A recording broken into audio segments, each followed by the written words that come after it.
ആകാശവാണി. നമസ്കാരം.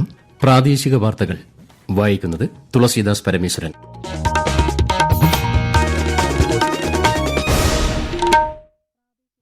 പ്രധാന വാർത്തകൾ. സാങ്കേതിക വിദ്യ വികസിപ്പിക്കുന്നതിലും രാജ്യത്തിന്റെ സ്വാശ്രയത്വം മുന്നോട്ട് കൊണ്ടുപോകുന്നതിലും ഇന്ത്യൻ യുവതയുടെ പങ്ക് നിർണായകമെന്ന് പ്രധാനമന്ത്രി നരേന്ദ്രമോദി. കാർഷിക സ്വയം പര്യാപ്തത ലക്ഷ്യമിട്ട് കേന്ദ്ര കൃഷി മന്ത്രാലയത്തിന്റെ നേതൃത്വത്തിൽ രാജ്യവ്യാപകമായി നടന്നുവരുന്ന വികസിത് കൃഷി സങ്കല്പ് അഭിയാൻ പരിപാടിക്ക് ഇന്ന് സമാപനം. സ്കൂൾ സമയക്രമം മാറ്റിയ വിഷയത്തിൽ മുഖ്യമന്ത്രിയുമായി കൂടിയാലോചന നടത്തുമെന്നും പരാതി ഉന്നയിച്ചവരുമായി സംസാരിക്കാൻ തയ്യാറാണെന്നും മന്ത്രി വി ശിവൻകുട്ടി. ഇന്ന് ലോക ബാലവേല വിരുദ്ധ ദിനം. സംസ്ഥാനത്ത് മഴയ്ക്ക് നേരിയ ശമനം. മഴ മുന്നറിയിപ്പ് നിലനിൽക്കുന്ന സാഹചര്യത്തിൽ പൊതുജനങ്ങൾക്ക് ജാഗ്രതാ നിർദ്ദേശം. FIH ഹോക്കി പ്രോ ലീഗിൽ ഇന്ത്യൻ പുരുഷ ടീം ഇന്ന് അർജന്റീനയെ നേരിടും. വാർത്തകൾ വിശദമായി. സാങ്കേതിക വിദ്യ വികസിപ്പിക്കുന്നതിലും രാജ്യത്തിന്റെ സ്വാശ്രയത്വം മുന്നോട്ട് കൊണ്ടുപോകുന്നതിലും നവീന ആശയമുള്ള ഇന്ത്യൻ യുവതയുടെ പങ്ക് നിർണായകമെന്ന് പ്രധാനമന്ത്രി നരേന്ദ്രമോദി. ഡിജിറ്റൽ ഇന്ത്യ യുവാക്കളെ നൂതനാശയങ്ങൾ പ്രയോജനപ്പെടുത്താൻ പ്രാപ്തരാക്കി. കഴിഞ്ഞ 11 വർഷമായി ആഗോള സാങ്കേതിക ശക്തി കേന്ദ്രം എന്ന നിലയിൽ ഇന്ത്യയുടെ സ്ഥാനം ശക്തിപ്പെടുത്താൻ ഇത് ഉപകരിച്ചതായും പ്രധാനമന്ത്രി സാമൂഹിക മാധ്യമ പോസ്റ്റിൽ വ്യക്തമാക്കി. വികസിത് കൃഷി സങ്കല്പ് അഭിയാന്റെ ഭാഗമായ കർഷക സമ്പർക്ക പരിപാടി ഇന്ന് പൂർത്തിയാകും. കൊല്ലം ജില്ലയിൽ ഇന്ന് നെടുമ്പായിക്കുളം, ഇരവിപുരം എന്നീ കേന്ദ്രങ്ങളിലാണ് പരിപാടി. കൊല്ലം കൃഷി വിജ്ഞാന കേന്ദ്രത്തിലെ ശാസ്ത്രജ്ഞർ കർഷകരുമായി സംവദിക്കും. കൃഷി വിജ്ഞാന കേന്ദ്രം തയ്യാറാക്കിയ ലഘുലേഖകൾ കർഷകർക്ക് വിതരണം ചെയ്യും. കൃഷിയെ സ്വയം പര്യാപ്തമാക്കാൻ ലക്ഷ്യമിട്ട് മെയ് 29-നാണ് രാജ്യത്ത് വികസിത് കൃഷി സങ്കല്പ് അഭിയാൻ ആരംഭിച്ചത്. പത്തനംതിട്ട ജില്ലയിൽ വികസിത് കൃഷി സങ്കല്പ് അഭിയാൻ സമാപന ദിവസമായ ഇന്ന് റാന്നി ബ്ലോക്ക് പഞ്ചായത്തിന്റെ പരിധിയിൽ ഉൾപ്പെട്ട റാന്നി അങ്ങാടി, തോട്ടമൺ, ചിറ്റാർ, പഴവങ്ങാടി, വെച്ചൂച്ചിറ, നാറാണമൂഴി, സീതത്തോട്, വടശ്ശേരിക്കര, പെരുനാട് എന്നീ സ്ഥലങ്ങളിൽ ക്യാമ്പയിൻ നടക്കും. ജില്ലയിൽ ഇന്ത്യൻ കാർഷിക ഗവേഷണ കൌൺസിൽ, ജില്ലാ കൃഷി വിജ്ഞാന കേന്ദ്രം, കൃഷി വകുപ്പ് എന്നിവ സംയുക്തമായാണ് ക്യാമ്പയിൻ സംഘടിപ്പിച്ചത്. സ്കൂൾ സമയമാറ്റത്തിൽ വ്യക്തത വരുത്തി പൊതുവിദ്യാഭ്യാസ മന്ത്രി വി ശിവൻകുട്ടി. കോടതി നിർദ്ദേശാനുസരണം വിദഗ്ധ സമിതിയുടെ റിപ്പോർട്ട് അടിസ്ഥാനമാക്കിയാണ് ഹൈസ്കൂളുകളിൽ 15 മിനിറ്റ് വീതം രാവിലെയും വൈകിട്ടും അധിക സമയം ക്രമീകരിച്ചത്. സമയക്രമം മാറ്റിയ വിഷയത്തിൽ മുഖ്യമന്ത്രിയുമായി കൂടിയാലോചന നടത്തുമെന്നും പരാതി ഉന്നയിച്ചവരുമായി സംസാരിക്കാൻ തയ്യാറാണെന്നും മന്ത്രി പറഞ്ഞു. ഗുണമേന്മയുള്ള വിദ്യാഭ്യാസം കുട്ടികൾക്ക് നൽകുകയാണ് സർക്കാർ ലക്ഷ്യമെന്നും മന്ത്രി വ്യക്തമാക്കി. എന്നെ സംബന്ധിച്ചിടത്തോളം കുട്ടികളുടെ വിദ്യാഭ്യാസമാണ് ഏറ്റവും പ്രധാനപ്പെട്ട കാര്യം. അത് എല്ലാ വിഭാഗത്തിനും നല്ല വിദ്യാഭ്യാസം കൊടുക്കുക എന്ന ലക്ഷ്യമാണ്. അത് വലിയ പിന്തുണയാണ് പൊതുജനങ്ങളിൽ നിന്ന് കിട്ടിയിട്ടുള്ളത്. പിന്തുണ ആലോചിച്ച ശേഷം കുട്ടികളുടെ ഗുണമേന്മ വിദ്യാഭ്യാസം നടത്തി തീർക്കുന്നതിന് വേണ്ടിയുള്ള സമയം കിട്ടേണ്ടതായിട്ടുണ്ട്. അധ്യാപക സംഘടനകളുമായും അതുപോലെ തന്നെ പരാതി പറഞ്ഞവരുമായും സംസാരിക്കാൻ തയ്യാറാണ്. തുറന്ന മനസ്സാണ്. നിലമ്പൂർ നിയമസഭാ മണ്ഡലത്തിലെ ഉപതെരഞ്ഞെടുപ്പിന്റെ ഭാഗമായി 263 പോളിംഗ് സ്റ്റേഷനുകളിൽ വിന്യസിക്കേണ്ട പോളിംഗ് പ്രിസൈഡിംഗ് ഓഫീസർമാർക്കുള്ള പരിശീലനം സംഘടിപ്പിച്ചു. 393 പ്രിസൈഡിംഗ് ഓഫീസർമാർക്കും 387 ഫസ്റ്റ് പോളിംഗ് ഓഫീസർമാർക്കുമാണ് പരിശീലനം നൽകിയത്. നിയമം, ചട്ടങ്ങൾ, നിർദ്ദേശങ്ങൾ എന്നിവ പ്രകാരം കർശനമായി തെരഞ്ഞെടുപ്പ് നടത്തുന്നതിന് പോളിംഗ് ഉദ്യോഗസ്ഥർക്ക് വൈദഗ്ധ്യം നൽകാൻ ലക്ഷ്യമിട്ടായിരുന്നു പരിശീലനം. ഇന്ന് ലോക ബാലവേല വിരുദ്ധ ദിനം. ബാലവേലയ്ക്കെതിരെ അവബോധം സൃഷ്ടിക്കുന്നതിനാണ് ജൂൺ 12 ലോക ബാലവേല വിരുദ്ധ ദിനമായി ആചരിക്കുന്നത്. പുരോഗതി വ്യക്തമാണ്, പക്ഷേ ഇനിയും ചെയ്യാനുണ്ട്. ശ്രമങ്ങൾ വേഗത്തിലാക്കാം എന്നതാണ് ഈ വർഷത്തെ ബാലവേല വിരുദ്ധ ദിന പ്രമേയം. സംസ്ഥാന ബാലാവകാശ commission chairperson KV Manoj Kumar ആകാശവാണിയോട്. നമ്മുടെ രാജ്യത്ത് ഏകദേശം 10 മില്യൺ കുട്ടികൾ ബാലവേലയിൽ ഏർപ്പെടുന്നുണ്ട് എന്നാണ് ഔദ്യോഗികമായ കണക്ക്. നമ്മുടെ juvenile justice care and protection ആക്ടിനകത്ത് പറഞ്ഞിട്ടുള്ള കുട്ടി എന്ന് പറഞ്ഞാൽ 18 വയസ്സ് വരെയാണ്. ആ പ്രായപരിധിക്കുള്ളിൽ വരുന്ന എല്ലാ കുട്ടികളെയും കുട്ടികളായി കാണണം. പൂർണ്ണമായിട്ടും കുട്ടി എന്ന നിർവചനത്തിൽ വരുന്ന 18 വയസ്സ് വരെയുള്ള ഒരു കുട്ടി പോലും ബാലവേലയിൽ ഉൾപ്പെടരുത് എന്നാണ് കമ്മീഷൻ ആഗ്രഹിക്കുന്നത്. കുട്ടികളുടെ ഭാവിയെ തകർക്കുന്ന കുറ്റമെന്ന നിലയിൽ ബാലവേലയെ ചെറുത്തു നിർത്തി എല്ലാ കുട്ടികൾക്കും വിദ്യാഭ്യാസം ഉറപ്പാക്കുക എന്നത് എല്ലാവരുടെയും ഉത്തരവാദിത്തമാണെന്ന് മന്ത്രി വി ശിവൻകുട്ടി. ബാലവേല ഇല്ലാത്ത സമൂഹമാണ് നമ്മുടെ ലക്ഷ്യമെന്നും ബാലവേല ശ്രദ്ധയിൽപ്പെട്ടാൽ അധികൃതരെ അറിയിക്കണമെന്നും ബാലവേല വിരുദ്ധ ദിന സന്ദേശത്തിൽ മന്ത്രി പറഞ്ഞു. ബേപ്പൂരിൽ നിന്ന് ഏകദേശം 42 നോട്ടിക്കൽ മൈൽ അകലെ തീപിടിച്ച സിംഗപ്പൂർ പതാക വഹിച്ച കപ്പലിലെ തീ നിയന്ത്രിക്കാനുള്ള ശ്രമങ്ങൾ തുടരുന്നു. തീരരക്ഷാസേനയും വ്യോമസേനകളും തീകെടുത്താൻ ശ്രമം തുടരുന്നതായി അധികൃതർ പറഞ്ഞു.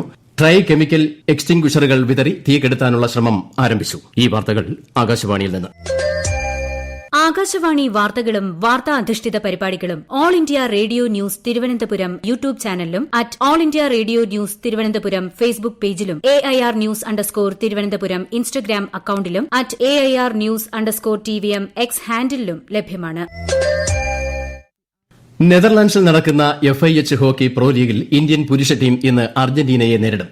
ഇന്ത്യൻ സമയം വൈകുന്നേരം 6:30-നാണ് മത്സരം. 11 മത്സരങ്ങളിൽ നിന്ന് 15 പോയിന്റുകൾ നേടിയ ഇന്ത്യ നിലവിൽ പോയിന്റ് പട്ടികയിൽ 4ാം സ്ഥാനത്താണ്.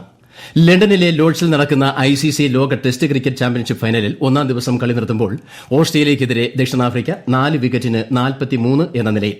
ഇന്ന് ദക്ഷിണാഫ്രിക്ക ഇന്നിംഗ്സ് തുടരും. ഒന്നാം ഇന്നിംഗ്സിൽ നിലവിലെ ചാമ്പ്യന്മാരായ ഓസ്ട്രേലിയ 212 റൺസിന് പുറത്തായിരുന്നു. സംസ്ഥാനത്ത് ഇന്ന് മഴയ്ക്ക് നേരിയ ശമനം. ഇടുക്കിയിൽ ഹൈറേഞ്ചിൽ ഉൾപ്പെടെ മിക്കയിടങ്ങളിലും ഇന്നലെ രാത്രി മുതൽ നേരിയ മഴയാണ് ലഭിച്ചത്. മഞ്ഞ അലർട്ട് നിലനിൽക്കുന്ന കോഴിക്കോട്, തിരുവനന്തപുരം ജില്ലകളിൽ രാവിലെ വരെ മഴയുണ്ടായിരുന്നു എങ്കിലും ഇപ്പോൾ പൊതുവെ തെളിഞ്ഞ കാലാവസ്ഥയാണ്. കണ്ണൂർ, കൊല്ലം ജില്ലകളിലും ഇന്ന് മഴയ്ക്ക് ശമനമുണ്ട്. മഴ മുന്നറിയിപ്പുകൾ നിലനിൽക്കുന്ന സാഹചര്യത്തിൽ പൊതുജനങ്ങൾ ജാഗ്രത പാലിക്കണമെന്ന് അധികൃതർ നിർദ്ദേശം നൽകി. മഴ കനക്കുന്നതോടെ ഇടുക്കി ജില്ലയിൽ ആദ്യം തുറക്കുന്ന അണക്കെട്ടുകളിൽ ഒന്നാണ് കല്ലാർകുട്ടി. വിനോദസഞ്ചാരികളായി എത്തുന്നവർക്ക് കല്ലാർകുട്ടി അണക്കെട്ട് തുറന്ന് വെള്ളം പുറത്തേക്കൊഴുക്കുന്ന കാഴ്ച കൌതുകമുള്ളതാണ്. ചിത്രങ്ങൾ പകർത്തിയും മതിവരുവോളം കാഴ്ചകൾ കണ്ടുമൊക്കെയാണ് സഞ്ചാരികൾ ഈ സമയം ഇതുവഴി കടന്നു പോകുന്നത്. വിശദാംശങ്ങളുമായി ആകാശവാണി ഇടുക്കി ജില്ലാ പ്രതിനിധി രതീഷ് കൃഷ്ണ. മഴ കനത്താലുടൻ കല്ലാർകുട്ടി അണക്കെട്ട് പരമാവധി സംഭരണശേഷിയിലേക്ക് എത്തുന്നതും ഷട്ടർ തുറന്ന് വെള്ളം പുറത്തേക്കൊഴുക്കുന്നതുമൊന്നും പുതുമയുള്ള കാര്യമല്ല. അണക്കെട്ട് തുറന്നാൽ വറ്റുവരണ്ട് കിടക്കുന്ന മുതിരപ്പുഴയാറും പുതുജീവൻ കൈവരിക്കും. മലയിടുക്കുകൾക്കിടയിലൂടെ വന്യത പൂണ്ടൊഴുകുന്ന മുതിരപ്പുഴയാറിന്റെ കാഴ്ച ആശങ്കയും ഒപ്പം കൌതുകവും ഭംഗിയും ഒക്കെ തോന്നിപ്പിക്കുന്നതാണ്. അണക്കെട്ട് തുറക്കുന്നതോടെ കാഴ്ചകൾ ആസ്വദിക്കാൻ ആളുകൾ എത്തുമെന്നതിനാൽ ജില്ലാ ഭരണകൂടം ജാഗ്രതാ നിർദ്ദേശവും നൽകാറുണ്ട്. KAS ഓഫീസർ തസ്തികയിലേക്ക് മറ്റന്നാൾ നടത്തുന്ന OMR പരീക്ഷയ്ക്ക് തിരുവനന്തപുരം, കോട്ടയം ജില്ലകളിലെ 2 പരീക്ഷാ കേന്ദ്രങ്ങളിൽ മാറ്റമുണ്ടെന്ന് PSC അറിയിച്ചു. തിരുവനന്തപുരം വലിയതുറ സെന്റ് ആന്റണീസ് HSSലെ പരീക്ഷാ കേന്ദ്രം ലൂർദുപുരം സെന്റ് ഹെലൻസ് GHSലേക്കും ഏറ്റുമാനൂർ ഗവൺമെന്റ് ഗേൾസ് HSലേത് ഏറ്റുമാനൂർ ഗവൺമെന്റ് VHSലേക്കുമാണ് മാറ്റിയത്. പോലീസ് സ്റ്റേഷനിൽ ഒളി ക്യാമറ വെച്ച് ദൃശ്യങ്ങൾ പകർത്തിയ കേസിൽ പോലീസുകാരൻ അറസ്റ്റിൽ. ഇടുക്കി വണ്ടിപ്പെരിയാർ പോലീസ് സ്റ്റേഷനിലെ പോലീസുകാരൻ വൈശാഖാണ് പിടിയിലായത്. സ്റ്റേഷനോട് ചേർന്ന് വനിതാ പോലീസുകാർ വസ്ത്രം മാറുന്ന സ്ഥലത്താണ് ഒളി ക്യാമറ വെച്ച് ദൃശ്യങ്ങൾ പകർത്തിയത്. വയനാട് കാട്ടിക്കുളം എയ്ഡ് പോസ്റ്റിന് സമീപം സ്വകാര്യ ബസും ടൂറിസ്റ്റ് ബസും കൂട്ടിയിടിച്ച് 85 പേർക്ക് പരിക്ക്. പരിക്കേറ്റ 12 പേരെ കാട്ടിക്കുളം പ്രാഥമിക ആരോഗ്യ കേന്ദ്രത്തിലും 30ഓളം ആളുകളെ ഗവൺമെന്റ് മെഡിക്കൽ കോളേജിലും പ്രവേശിപ്പിച്ചു. ആരുടെയും നില ഗുരുതരമല്ല. ട്രാൻസ് വിമൺ നേരിടുന്ന പ്രശ്നങ്ങൾ ചർച്ച ചെയ്യുന്നതിനായി കേരള വനിതാ കമ്മീഷൻ സംഘടിപ്പിക്കുന്ന തുറന്നു പറച്ചിൽ നാളെ തിരുവനന്തപുരത്ത് നടക്കും. വനിതാ കമ്മീഷൻ ചെയർപേഴ്സൺ P. സതീദേവി ഉദ്ഘാടനം ചെയ്യും. ഇടുക്കി കാഞ്ചിയാറിൽ 16 വയസ്സുകാരിയെ മരിച്ച നിലയിൽ കണ്ടെത്തി. കക്കാട്ടുകട സ്വദേശി ഉദയന്റെ മകൾ ശ്രീപാർവതിയാണ് മരിച്ചത്. വീടിന് പുറകിലത്തെ മുറിയിലാണ് മൃതദേഹം കണ്ടെത്തിയത്. മരണകാരണം കണ്ടെത്താൻ പോലീസ് അന്വേഷണം തുടങ്ങി. ഇടുക്കി നെടുങ്കണ്ടം മയിലാടുംപാറയിൽ കാട്ടുപന്നി ആക്രമണത്തിൽ യുവാവിന് പരിക്കേറ്റു. മയിലാടുംപാറ മാലിക്കുടിയിൽ അനൂപ് ജോർജിനാണ് പരിക്കേറ്റത്. ഇയാൾ നെടുങ്കണ്ടം താലൂക്ക് ആശുപത്രിയിൽ ചികിത്സ തേടി. സംസ്ഥാന റവന്യൂ, സർവേ, ഭൂരേഖ വകുപ്പുകൾ സംയുക്തമായി സംഘടിപ്പിക്കുന്ന ഭൂമി ദേശീയ കോൺക്ലേവ് ഈ മാസം 25 മുതൽ 28 വരെ തിരുവനന്തപുരത്ത് നടക്കുമെന്ന് മന്ത്രി K. രാജൻ അറിയിച്ചു. മുഖ്യമന്ത്രി പിണറായി വിജയൻ കോൺക്ലേവ് ഉദ്ഘാടനം ചെയ്യും. വിവിധ സംസ്ഥാനങ്ങളിൽ നിന്നുള്ള റവന്യൂ വകുപ്പ് മന്ത്രിമാരും റവന്യൂ സെറ്റിൽമെന്റ് കമ്മീഷണർമാരും സർവേ ഡയറക്ടർമാരും മറ്റ് മുതിർന്ന ഉദ്യോഗസ്ഥരും കോൺക്ലേവിൽ പങ്കെടുക്കും. മെഡിക്കൽ കോളേജ് അലംനി അസോസിയേഷന്റെ ആഭിമുഖ്യത്തിൽ ക്യാമ്പസിൽ പുതുതായി നിർമ്മിച്ച പ്ലാറ്റിനം ജൂബിലി ആർച്ചിന്റെ ഉദ്ഘാടനവും വിരമിച്ച അധ്യാപകരെ ആദരിക്കുന്ന ചടങ്ങും ഇന്ന് നടക്കും. സംഗമം എന്ന പേരിൽ സംഘടിപ്പിക്കുന്ന പരിപാടിയിൽ മന്ത്രി വീണ ജോർജ് മുഖ്യ അതിഥിയാകും. പ്ലാറ്റിനം ജൂബിലി ആർച്ചിന്റെ ഉദ്ഘാടനവും മന്ത്രി നിർവഹിക്കും. രാജ്യത്തെ ഓഹരി വിപണികളിൽ നഷ്ടം. ബോംബെ ഓഹരി സൂചിക സെൻസെക്സ് 276 പോയിന്റ് നഷ്ടത്തിൽ 82,249-ലും ദേശീയ ഓഹരി സൂചിക നിഫ്റ്റി 70 പോയിന്റ് കുറഞ്ഞ് 25,067-ലും വ്യാപാരം തുടരുന്നു. സ്വർണ്ണവിലയിൽ വർധന. സ്വർണ്ണം ഗ്രാമിന് 80 രൂപ ഉയർന്ന് 9,100 രൂപയും പവന് 640 രൂപ വർദ്ധിച്ച് 72,800 രൂപയുമാണ് ഇന്നത്തെ വില. പ്രധാന വാർത്തകൾ വീണ്ടും. സാങ്കേതിക വിദ്യ വികസിപ്പിക്കുന്നതിലും രാജ്യത്തിന്റെ സ്വാശ്രയത്വം മുന്നോട്ട് കൊണ്ടുപോകുന്നതിലും ഇന്ത്യൻ യുവതയുടെ പങ്ക് നിർണായകമെന്ന് പ്രധാനമന്ത്രി നരേന്ദ്രമോദി. കാർഷിക സ്വയം പര്യാപ്തത ലക്ഷ്യമിട്ട് കേന്ദ്ര കൃഷി മന്ത്രാലയത്തിന്റെ നേതൃത്വത്തിൽ രാജ്യവ്യാപകമായി നടന്നുവരുന്ന വികസിത് കൃഷി സങ്കല്പ് അഭിയാൻ പരിപാടിക്ക് ഇന്ന് സമാപനം. സ്കൂൾ സമയക്രമം മാറ്റിയ വിഷയത്തിൽ മുഖ്യമന്ത്രിയുമായി കൂടിയാലോചന നടത്തുമെന്നും പരാതി ഉന്നയിച്ചവരുമായി സംസാരിക്കാൻ തയ്യാറാണെന്നും മന്ത്രി വി. ശിവൻകുട്ടി. ഇന്ന് ലോക ബാലവേല വിരുദ്ധ ദിനം. സംസ്ഥാനത്ത് മഴയ്ക്ക് നേരിയ ശമനം. മഴ മുന്നറിയിപ്പ് നിലനിൽക്കുന്ന സാഹചര്യത്തിൽ പൊതുജനങ്ങൾക്ക് ജാഗ്രതാ നിർദ്ദേശം. FIH ഹോക്കി പ്രോ ലീഗിൽ ഇന്ത്യൻ പുരുഷ ടീം ഇന്ന് അർജന്റീനയെ നേരിടും. പ്രാദേശിക വാർത്തകൾ കഴിഞ്ഞു. അടുത്ത വാർത്താ പ്രക്ഷേപണം 12:50.